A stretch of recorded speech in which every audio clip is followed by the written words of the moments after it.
What if all your creatures were actually planeswalkers and could also make infinite versions of themselves? That's what we're going to find out today. Hello everyone, it's Seth, probably better known as Saffron Olive, and it's time for another edition of Much Abrew About Nothing, and this week we have a fun one. We are heading to Historic to play some Grist first day of class combo, and I'm pretty hyped for this deck, because I had the idea to build this deck like 2 years ago in Modern, but I could never really make it work in Modern, but then Wizards was nice enough to add Grist the Hungertide to Arena, so now we get another shot to pull off this super wacky, super interesting combo. So our deck is built around Grist the Hungertide, and Grist is one of the most unique planeswalkers in all of Magic, because if it's anywhere except on the battlefield, it's not just a planeswalker, but it's a 1/1 insect creature token, which is the ability that opens up all the ridiculous shenanigans in this deck. Grist also has some pretty good abilities, and we do sometimes just play Grist fairly like a planeswalker in the early game. We can +1 to make insect tokens, -2 to sack a creature to blow up a creature or planeswalker, -5 drain equal the number of creatures in our graveyard, but we're not really trying to play Grist. We do sometimes, but what we really want to do with Grist is get it in the graveyard and then exile it to Agatha's Soul Cauldron. So you probably know Soul Cauldron because it's everywhere in Standard, but we exile creatures from graveyards, put counters on things, and then all of our things with counters have all the activated abilities of the creatures we exile with Agatha's Soul Cauldron. So the trick here is, since Grist counts as a creature in our graveyard, if we exile it to Agatha's Soul Cauldron, we give all of our creatures with counters Grist loyalty abilities. That's right, we have a bunch of non-planeswalker creatures that have Grist loyalty abilities, which means we can plus them to make insects. Once we get enough loyalty, they do start with 0 loyalty, but once we get enough loyalty, we can -2 or -5 them, and that's kind of the foundation of the combo we're trying to pull off. Of course, for any of this to work, we need to be able to get Grist in the graveyard and find Agatha's Soul Cauldron. So we got a bunch of cards for this. Faithless Looting, Fable the Mirror Breaker, Loot through our deck, fill our graveyard, Cash Grab, Malevolent Rumble, dig for our Soul Cauldron, fill our graveyard. So those just help us find our combo pieces. So let's say we do the thing. We get Grist in the graveyard, we get the Soul Cauldron. What's the last piece of the puzzle to turn this cute synergy into a game-ending combo? And the answer here is first day of class. So first day of class, it's a 2-mana red instant from Strixhaven. It learns, so when we cast it, we can get a lesson from our sideboard, and we do have 1 lesson in our sideboard, or we get to Rummage, which is nice because we can like discard a Grist, but its ability is when a creature enters the battlefield under our control for the turn, we put a +1/+1 counter on it, and it gains haste until end of turn. So here's the idea. Let's say we have a random creature on the battlefield, doesn't matter what it was. We have a Grist under the Agatha's Soul Cauldron, we cast the first day of class, we activate that creature with Grist's ability to +1 to make an insect token. When the insect token enters, first day of class is going to be like, hey, you had a creature enter, I'm going to put a counter on it and give it haste. So now we have a new creature whose abilities haven't been activated yet that has a counter on it. So thanks to Agatha's Soul Cauldron, we can use this new insect to do it again. We +1, we make another insect, it gets a counter, it gets haste. The new insect does it again. So essentially this synergy gives us infinite hasty 2/2 insect tokens. So if we pull this off, we just kind of splinter twin our opponent. We make like 100 or 1,000,000 or 1,000,000, choose a number tokens, swing in since they have haste, kill our opponent on the spot. We also have Metallic Mimic and Grumgully the Generous, which are backups to first day of class, except they don't give haste. Metallic Mimic, we name insect, gives insects a counter. Grumgully just gives any non-human a +1/+1 counter. So if we combo with one of those, we do the same exact thing, except we can't swing and win right away. So we just make like, I don't know, a few thousand power of insects, and then pass to our opponent, and we're like, if you can sweep our board, we'll try again next turn. If not, we're gonna kill you once we lose Summoning Sickness.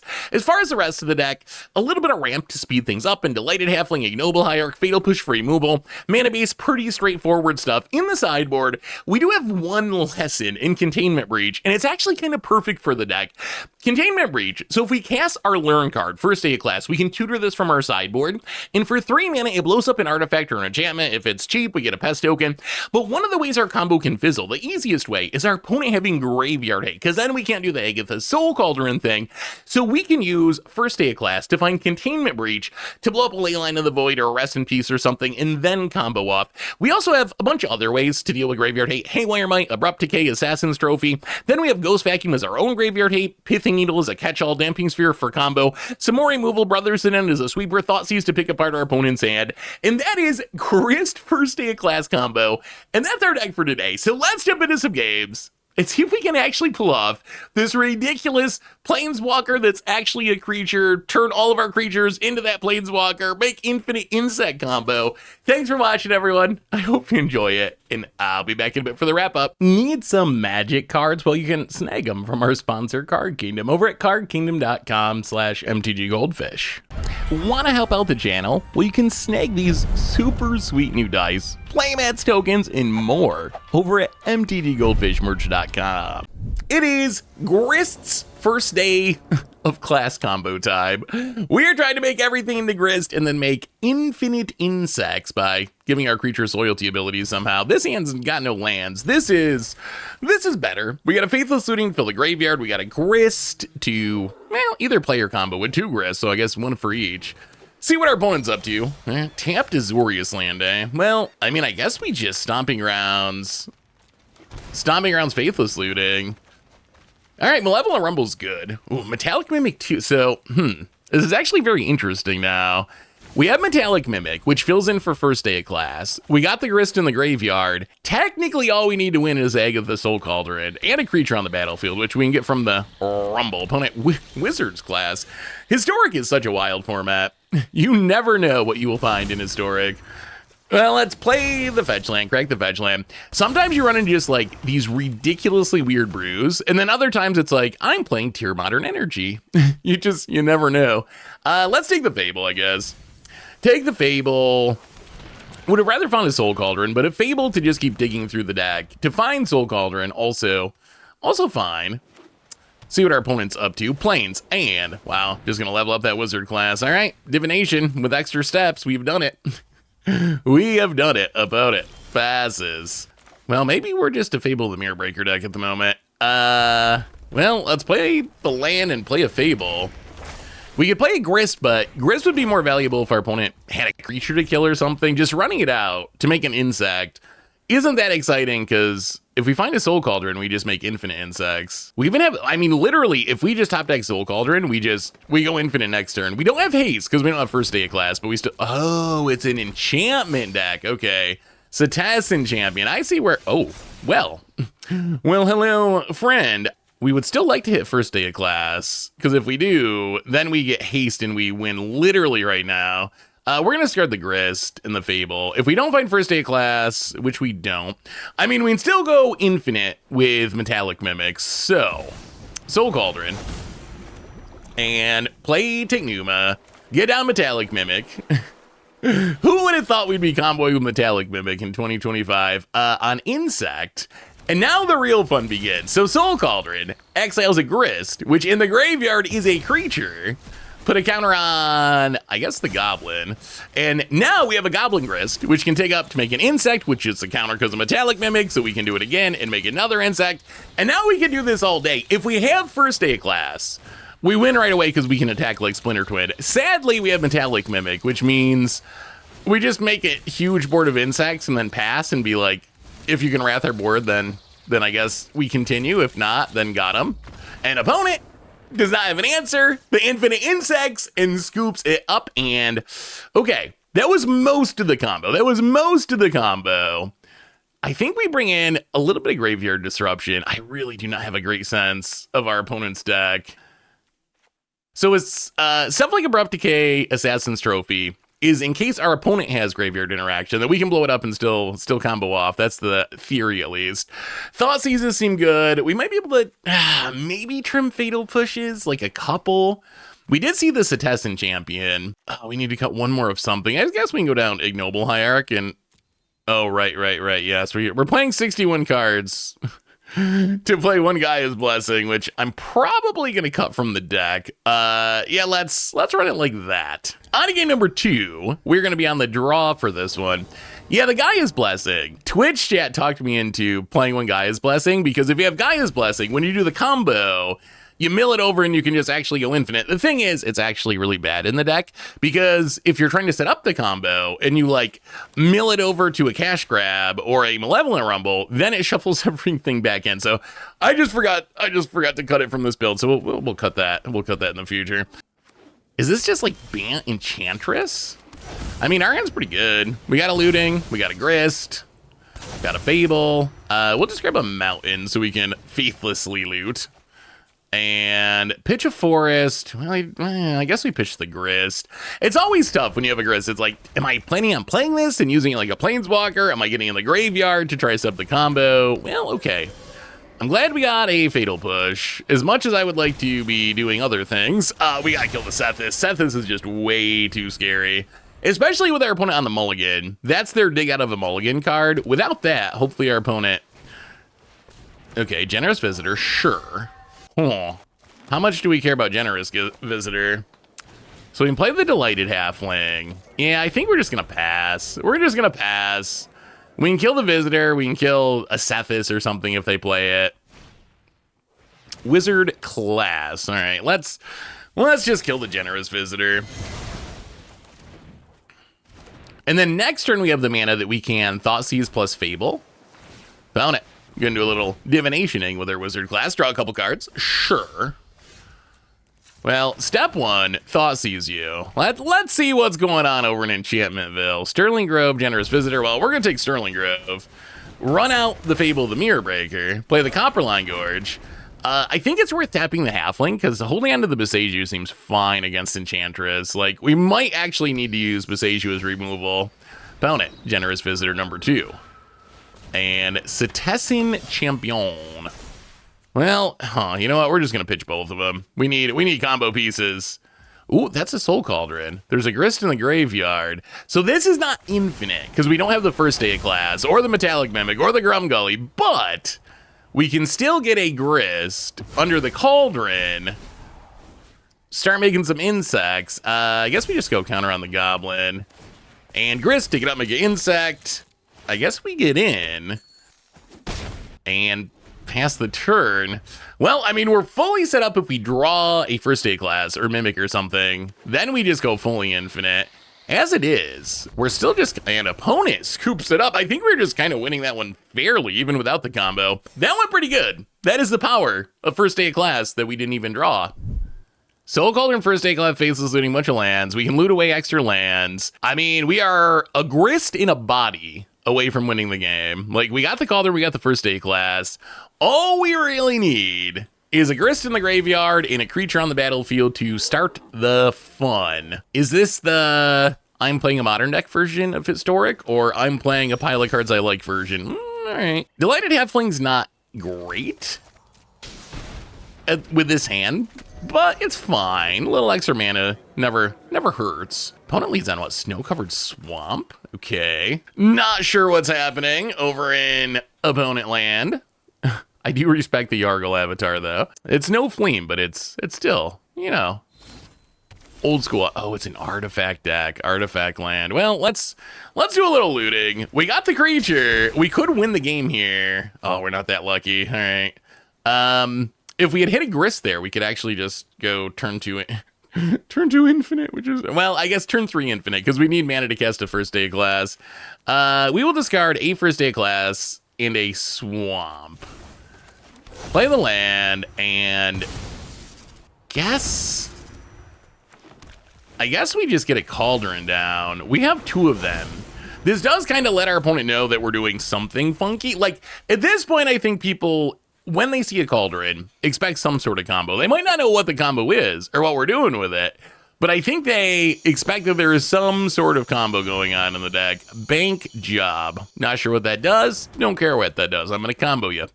Passes. Ooh, Malevolent Armble is not bad. So if we do this and we mill it,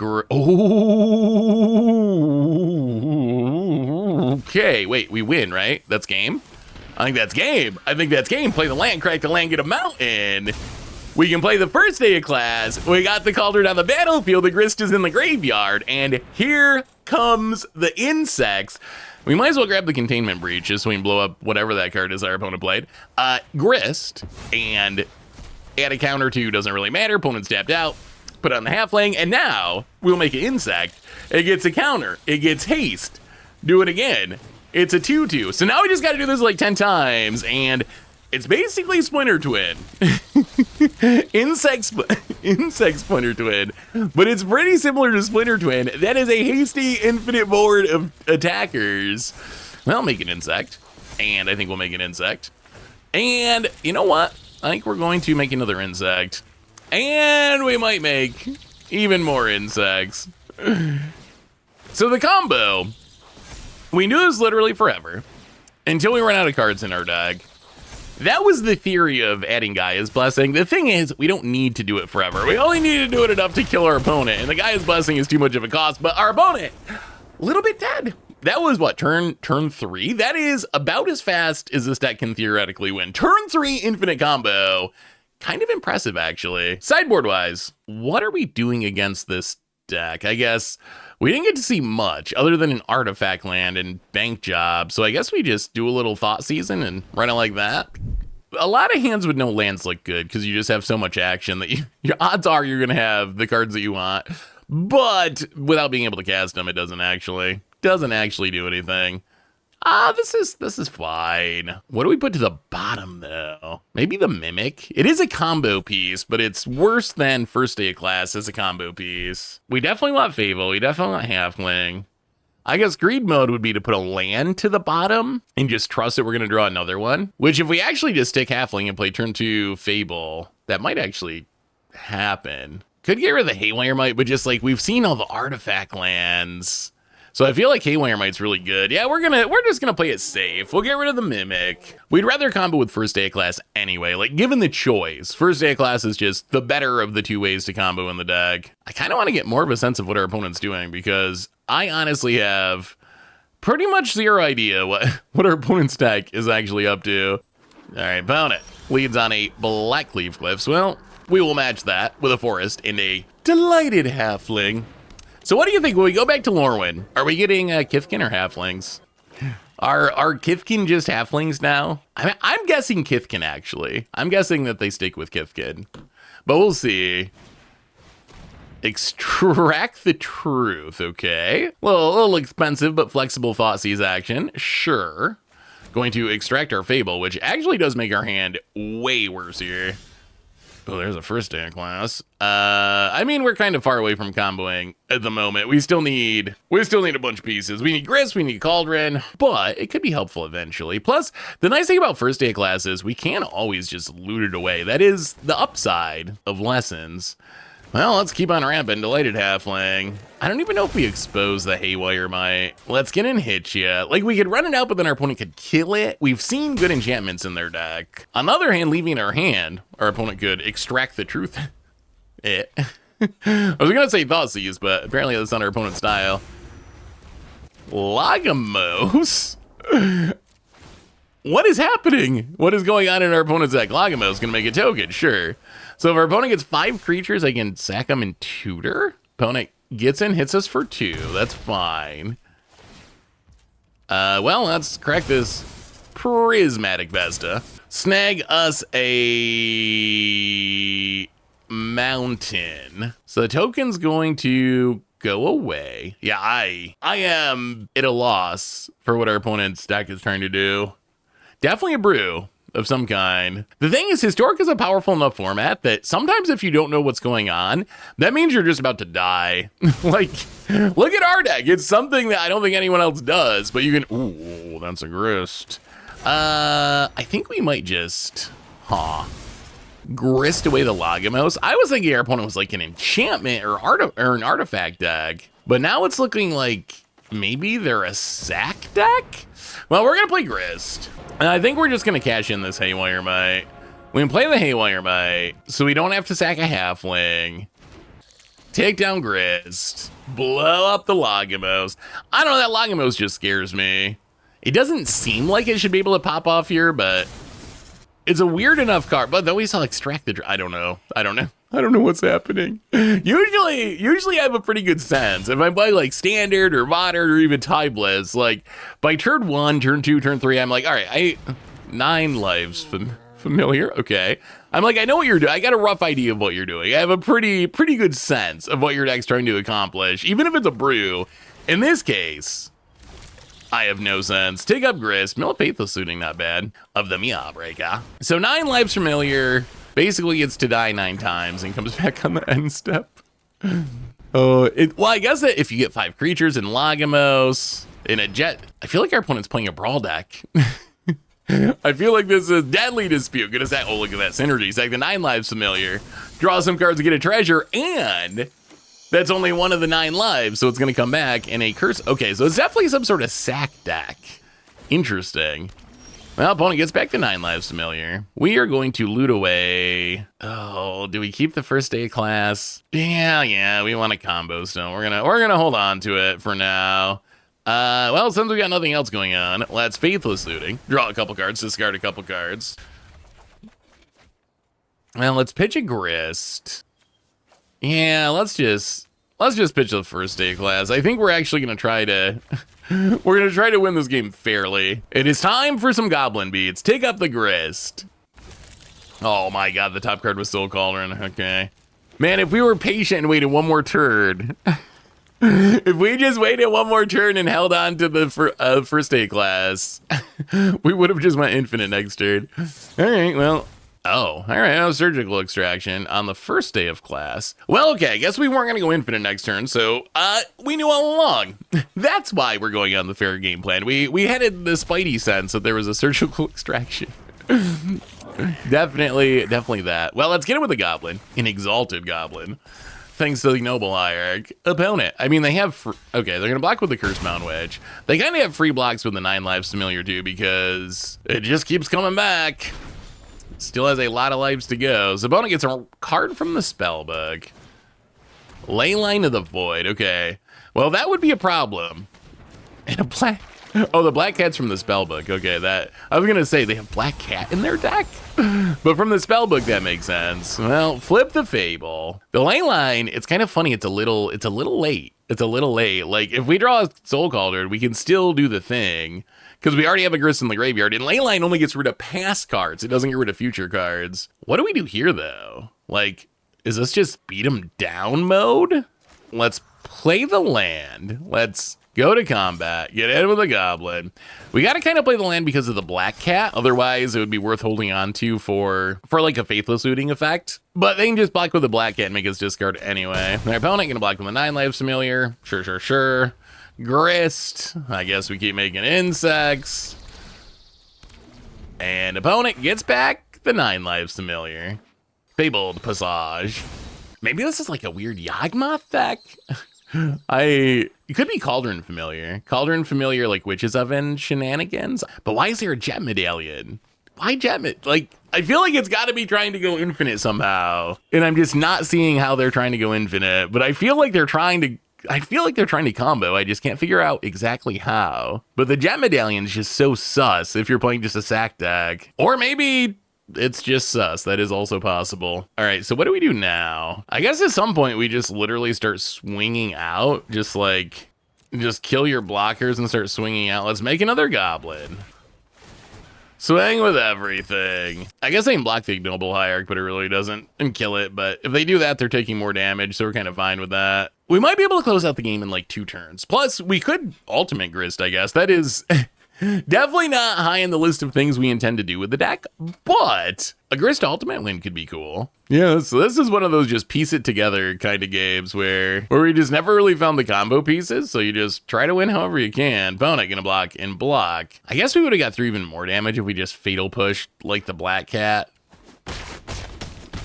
Opponent gonna block, drops to 11. We gotta discard the Fatal Push. Sure. Yeah, it probably made more sense just to kill the Black Hat ahead of time.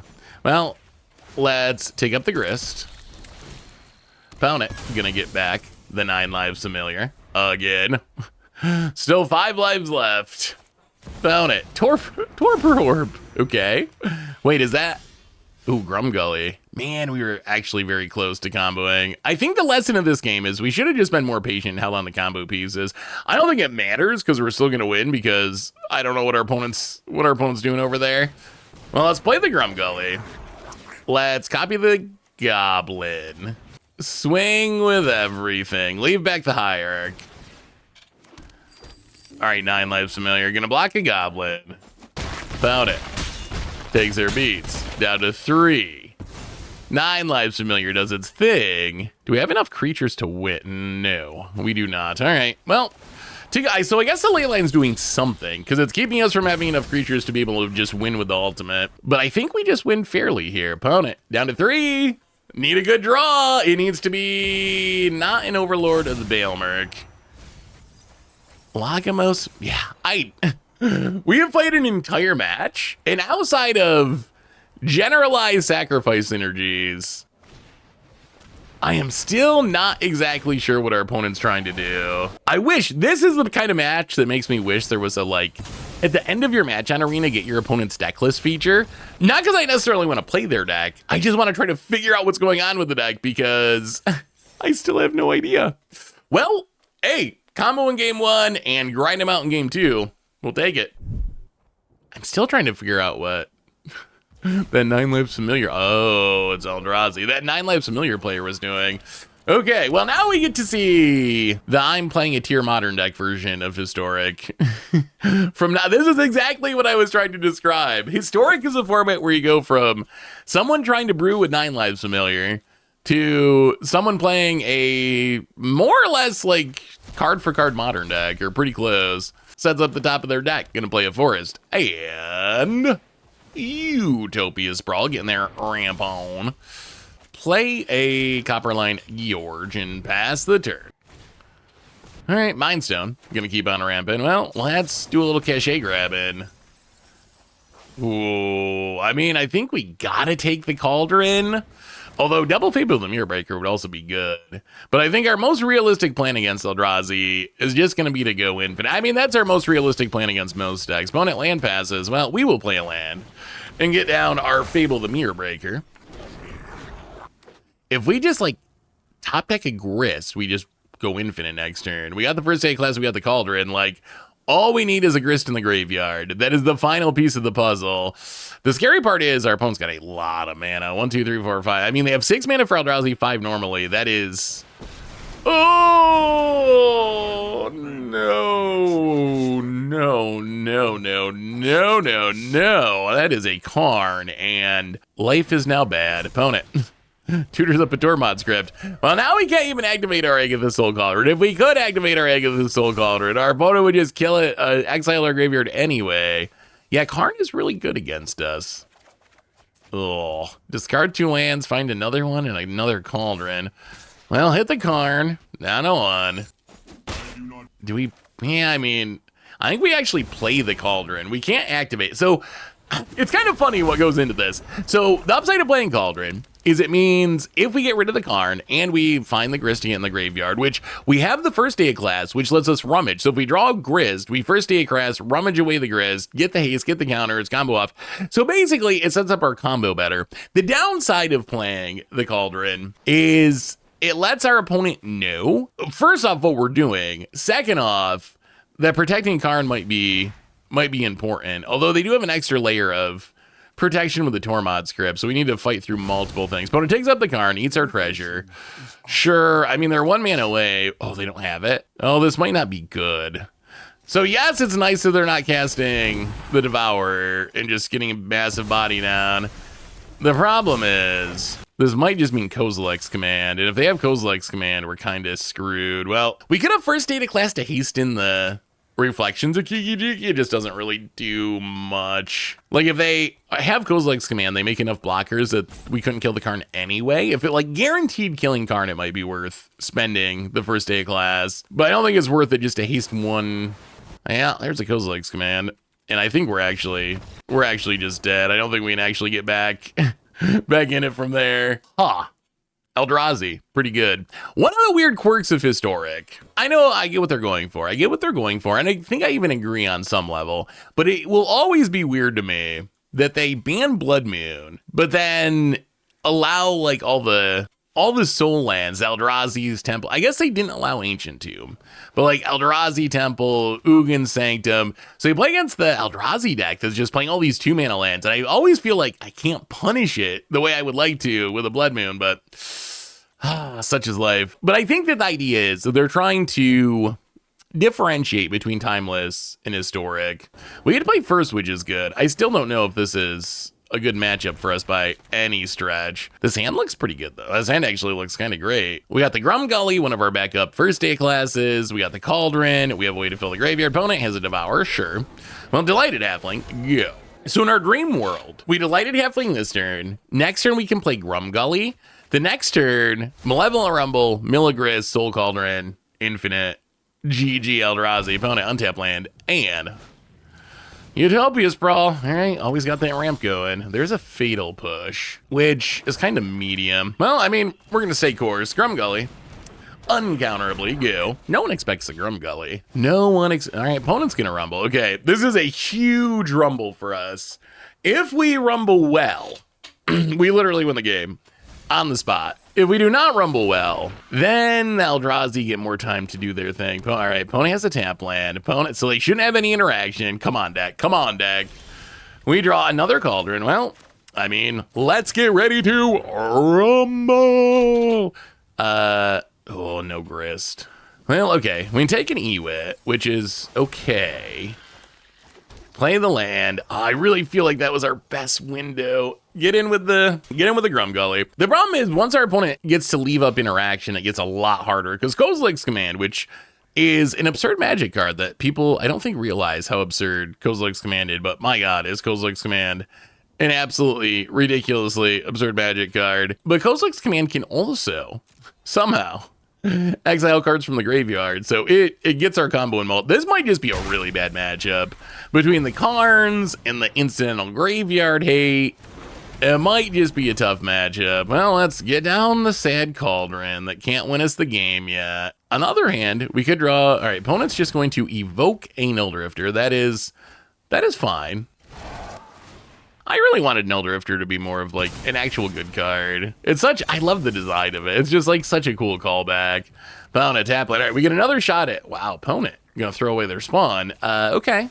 We're not above taking the free spawn kill here. I think our opponent forgot there was a counter on ours. Well, let's eat the Nildrifter. Maybe we can win fairly with Grumgully beats. Wow, an opponent scoops it up. Okay. I was not expecting that, but sure. Do we even want to change anything? I guess the Haywire Might's probably good, but let's just run it like that. Opponent gonna reveal their Devourer, sure. Set things up. All right. Speak of Soul Lands, there's Uggin's Labyrinth. Soul Land number 1. Opponent going to exile an Ulamog, play a Mind Stone. That's a lot of mana on turn 1. I mean, Haywire Might can snipe something, but is that something worth sniping is another question. Well, let's just play the Stomping Grounds. Untapped. We're going to get down the Haywire Might. I don't think Eldrazi is going to kill it, and if they actually spend Kozilek's Command like X1 or X2 to kill it, then at least we got the Kozilek's Command out of their hand, which I think is a win for us. Opponent, Cavern of Souls, and Sowing Mycospawn. Man, what a start. What a start. I mean, this is a good example of like, oh, there's Grist too. Oh, we're so close. Oh, so close, and yet so very far. I mean, that was turn 2 Mycospawn to get another Soul Land. We're going to get down the Soul Cauldron, and we're going to hope to get lucky. How do we get lucky here? Well, we have the Grist and Faithless Looting in hand. If we can draw a first day of class, we can loot away the Grist, Soul Cauldron it, and hopefully combo off before these Ulamogs start coming down. If our opponent's last card is Kozilek's Command, then we're out of luck. Well, Besagio's interesting. We got to go for it, though. We got to. This is our best shot, I think. Faithless Looting. Oh, all right. Well, discard the Grist, discard the backup Cauldron. Not exactly what we were hoping for. Let's play the Prismatic Vista to thin the deck, crack it. So we can Besagio one of the Uggin's Labyrinths, but I don't know if we have to do that yet. We might at some point though, just because unfortunately we don't got anything else going on. Opponent gonna get in and hit us. Down to 11, sure. Well, all right. It feels so bad. All right, let's Besagio. Let's blow up one of the Soul Lands. Opponent can return the Devourer to hand. Oh, the Devour doesn't do that much. Like, it is a big body. That's a problem because we are down to 10, but we don't have anything it can exile. So it's not as bad as it could theoretically be. Found it, gonna get a breeding pool. Untapped. Oh, that's a bad. Oh, another land. Breeding pool untapped is really bad news because breeding pool untapped means. They have it, don't they? That means they have Kozilek's command, or that's. Well, all right, opponent's gonna let us exile the Grist. I still feel like they have Kozilek's command. Oh no, Ugin's Bind. Oh. Oh, the land we gave them off the Beseiju gave them blue mana to Ugin's Binding. Oh, that's actually kind of brutal. That is actually super brutal. Was it wrong to blow up the Ugin's Sanctum? Now I'm not I guess I just wasn't considering how important the blue land would be to them because I figured they could too. Wow, and they had the Kozilek's command. Oh, they had it all. They had it all and then some. So opponent gets to scry. I think we might be dead. Well, if that was our opponent's hand, I don't think any of our choices actually mattered. I think we were gonna lose this game, kind of no matter what we did if those were the cards our opponent had, because we've just drawn a ton of useless lands. Well, that's faithless looting. Yeah, Eldrazi's a tough deck. Discard a couple more lands. So now to win, we need multiple things. We need a lot of stuff. Opponent gets in, hits us. We need a creature, we need a first day class, and we need to live for a bit, which that's becoming the problematic part is living for a bit. Oh, Ulamog from hand. They were just short of playing the one under the Ugin's Labyrinth, but another one from hand, and there's an Ugin's Binding to bounce the Soul Cauldron. Yep. All right, well, Eldrazi. Eldrazi doing Eldrazi things. Bring back 9 Lives Familiar. I like that better. I don't think we can one land, one keep this. We're gonna have to do a little mulliganing. Oh, this is much better. We get a Cauldron, we get a Mimic, we have an Eternal Witness, which I think we're gonna put to the bottom. But we have like 2 of the 3 combo pieces. All we gotta do is find a Grist to get in the graveyard, and then we are off to the running. Oh, Thoughtseize. Like, Soul Cauldron's the scariest card. Fable's really good and can come down. Wow, Delighted Halfling. Interesting. Delighted Halfling was not on my radar as one of the cards that would even be an option. Huh. What does that mean about our opponent's hand? Opponent, another Orzhov land and an Esper Sentinel. I mean, I guess their logic, yeah, I mean, let's play the Mimic on Insect just in case we get the combo. Like, we have the Grist now, too, so we actually have the full combo. We do need to fight through whatever removal Orzhov has, which is typically a lot. But if we can get through the removal... Oh, okay, so I guess taking Delighted Halfling... Oh, take the Grist, take the Grist, take the Grist, take the Grist. You can't have us playing that. We'll blow up your Esper Sentinel. If our opponent Thoughtseize Grist, they lose. That is it. We want this Grist in the graveyard. Does our opponent recognize how our cards synergize together? This is a test. This is a test of our opponent's knowledge of how cards work together. Do it. You know you want to do it. You know you want it. Come on. Come on, opponent. You can do it. Look at that grit. Oh my God, they did it.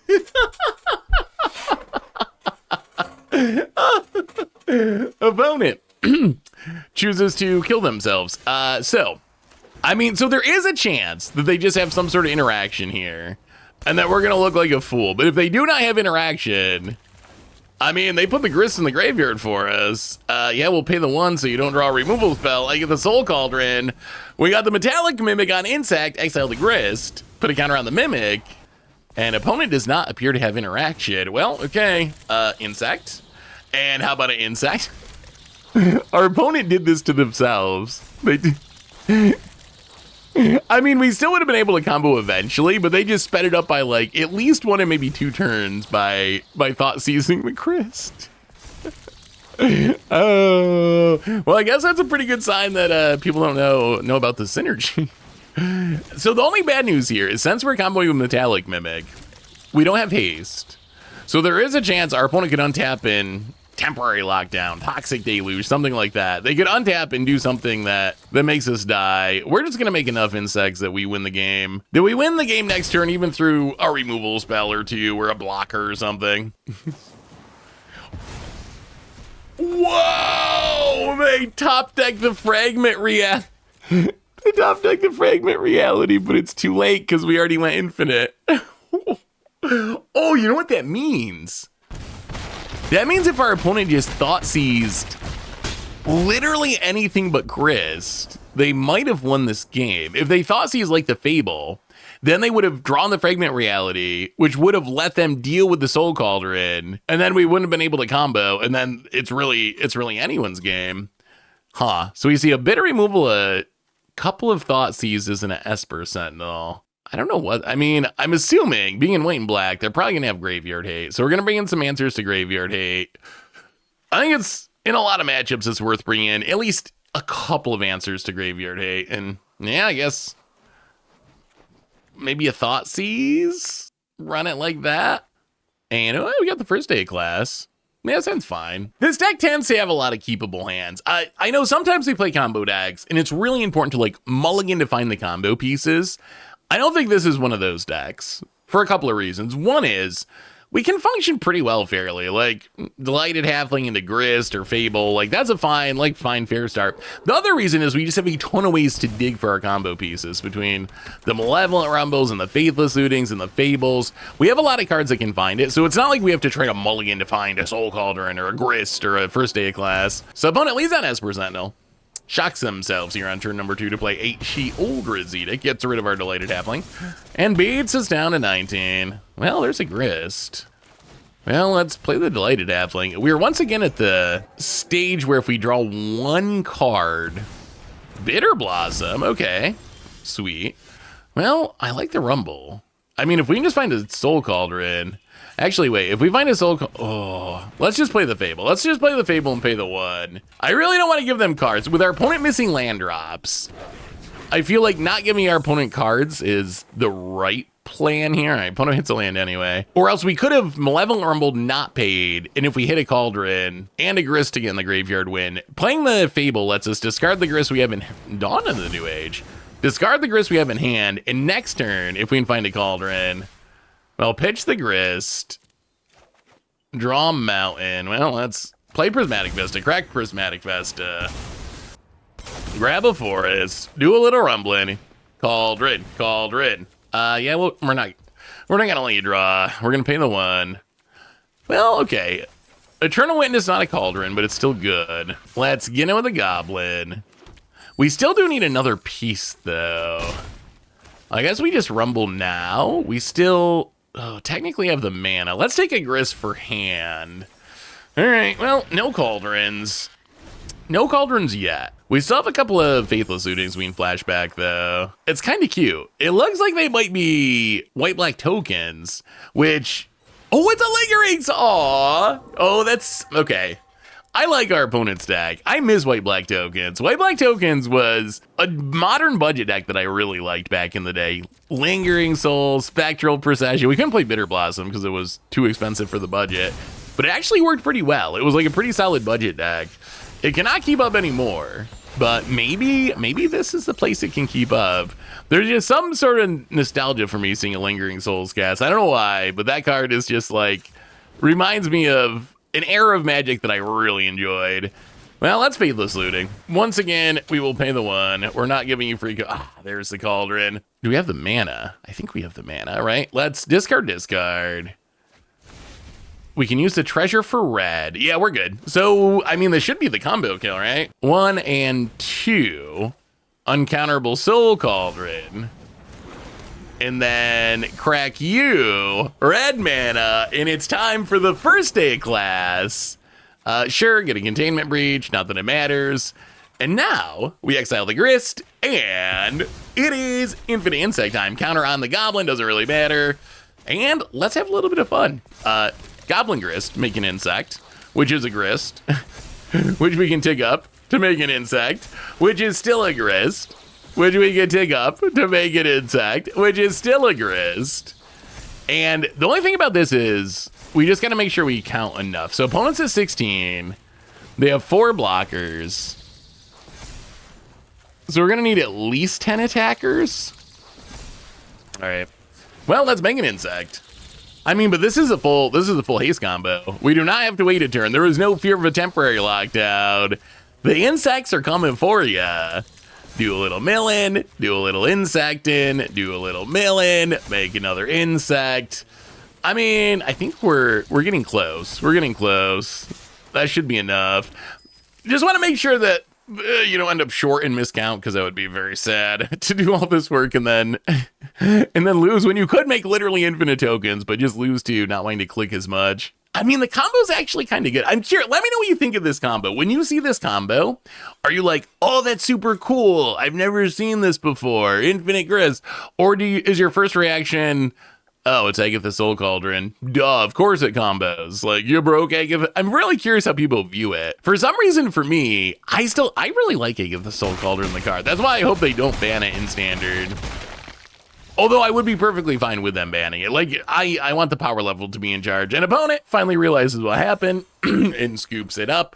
Well, all right. Agatha Soul Cauldron, first day class, coming through in the end. I hope that they don't ban Agatha Soul Cauldron in Standard. Perfectly fine if they think that's what they should do for power level. I would not complain a single bit. But personally, if it's a choice between Vivi and Cauldron, I think that Cauldron is a much more interesting card, because personally I like it enabling Insidious Roots or this ridiculous Grist combo. Like, some of the cool shenanigans that you can do with Soul Cauldron are just so unique that it makes me happy the card exists, even if it might be a little much on power level. Although in Standard it's probably fine without Vivi, right? Maybe. It was fine before. Ooh, Blinkmoth Nexus. All right, opponent, Boros Land, Blinkmoth Nexus, Barbed Spike. Sure. So some sort of artifact deck. Well, we are going to get down a turn 2 Grist. We have 3 first days of class somehow, which is about 2 more than we really want. Oh, we mill a Rumble. We kind of wanted the Rumble. Opponent, land, and the good news is, ooh, Tempered Steel. Man, speaking of nostalgic cards, oh, Tempered Steel used to be a real card. Opponent kills the Grist with their, wow, that's 4. That is literally every first day of class. Well, I guess we're casting a first day of class just to loot away a first day of class. Yeah, I mean, that is the power of being a lesson. Oh, that's a Soul Cauldron. Interesting. I guess I probably should have tapped the Delighted Halfling, and then we could have played the second Halfling. Because now we kind of need a mana. If we draw a mana, we win the game. The Grist is in the graveyard. The Cauldron's in the hand. The first day of class is in the hand. If we draw opponent, Retrofitter Foundry. If we draw a land and our opponent does not have, well, okay, opponent's tapped out, so they do not have interaction. Found it. Gonna hit us. We will take it down to 15. Land. Any untapped land. Stomping Ground works. That works. And is this another turn 3 combo kill? Is this another turn? Maybe turn 4. Opponent's got 4 lands. I think it's a turn 4 combo kill. First day of class. Haste up the crew. Give them some counters. I guess we'll grab Containment Breach, because why not? Agatha Soul Cauldron. And here comes the insects. Here comes the insects. Exile the Grist. Oh, opponent reading, realizing. I don't know if they are I don't think people realize how this combo works, because people don't just scoop to it. It usually takes a few insects. And I'm like, oh, wait a minute. This just keeps happening. Wait, they have haste? Well, hang on a second. Insect, haste it up, get a counter, and do it again. And I think we might do it again. And, I mean, we do just win the game. Opponent's only got 1 blocker, 18 life, so we need, what, 10 attackers? 10 attackers should do it. Insect Grist. Make another Insect Grist. An opponent sees what's happening and scoops it up, and the deck's actually, like, kind of good. So what do we want against some sort of artifact deck? Brothers and Ends for sure. The Abrupt Decays might be worth it as well. It is nice that we can get our 1 lesson from the sideboard as Containment Breach, which actually is relevant against an artifact deck. And then just do a little trimming, I guess, and run it like that. This hand's not super close to comboing, but it's got a lot of good fair cards, and it's got a Brothers to End, which I think could just be the end of our opponent's dreams of winning this match. Retrofitter Foundry. Well, let's play the land. Get down the Delighted Halfling. Thankfully, they did not have an Ornithopter to go with the Foundry. That's the scariest start. It's the turn 1 4/4. Although Brothers to End still gets it. We do need another red source to cast it, but sadly, Delighted Halfling, as good as it is, does not fix Smuggler's Copter. Oh, that's... Aw. Yeah, let's just play Grist. Let's just play. We could have just Brothers to End now, but I think we just play the Grist, take up the Grist, make an insect. Mill of Faithless Suiting is a bonus. I'm not even sure we need the combo. I think if we just get the timing right on this Brothers to End, Barbed Spike, that might be enough to just end this game. So opponent gets the 2-2. They can use it to crew up the Looter Scooter. Opponent going to hit the Grist by the looks.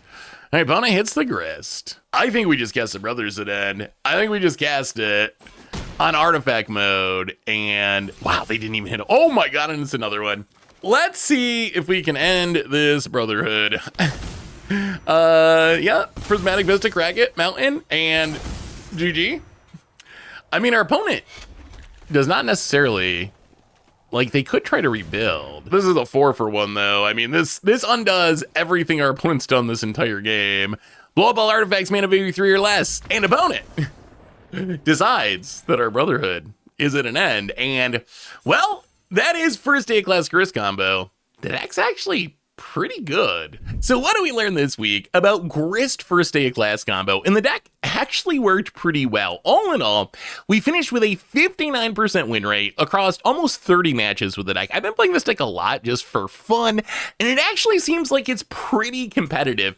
And I think part of the power of this deck is no one knows what's going on when they play against it. I don't think people know this synergy. We actually had that one opponent where we had the whole combo in our hand, literally everything we needed to combo off and win the game, and our opponent thought seized, and they looked at our hand really hard and thought for a long time, and then chose to thought seize the Grist into our graveyard.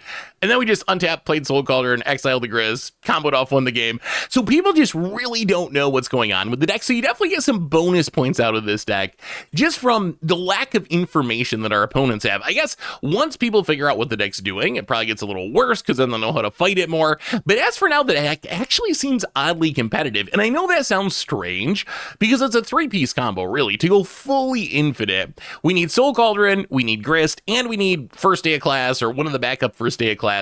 So you wouldn't think that that would be consistent, but when you consider that we have Malevolent Orbital and Cash Grab and Faithless Suiting and Fable the Mirror Breaker, our deck's actually pretty good at assembling the combo. The other thing about the deck, which we saw in some of our games, is it can actually win fairly. It's not a great fair deck, but sometimes, like, we just, like, turn one Delated Halfling, play a Fable the Mirror Breaker, play a Grist. Grist is actually just a really good card. Even if you're not comboing with it, it's just a really good grindy Planeswalker in fair matchups. So we can win fairly along with comboing off, which I think is also part of what makes the deck powerful. So I actually think that Grist first day of class combo, in some form, might actually be a pretty competitive deck in Historic. And speaking of Historic, I gotta say, I kind of love this format at the moment because it is just so incredibly wonky. When you load up a match of Historic, you never know what to expect. You can literally run into someone that is playing such a wacky brew that even I cannot figure out what they're trying to do.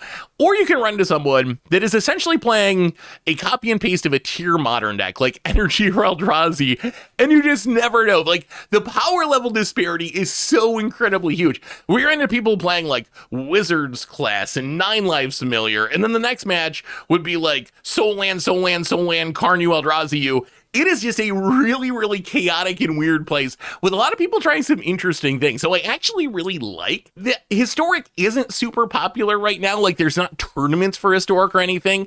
So the metagame seems oddly wide open because there's no tournaments, there's no one breaking it, there's no tournament lists. So it makes it really interesting because I feel like a lot of people just don't know what's going on in the meta. And that leads to this crazily diverse, super weird meta, and I found it to be super fun. So if you haven't been playing Historic, give it a shot. The only awkward part is I do keep running into random alchemy cards that I didn't even know existed, because there are some of those in Historic. But outside of that, I think Historic's actually in a really fun place at the moment. But anyway, that is Grist first day of class combo. That's been our Much Abrew for this week. Thanks for watching, everyone. I hope you enjoyed it, and I will talk to you soon.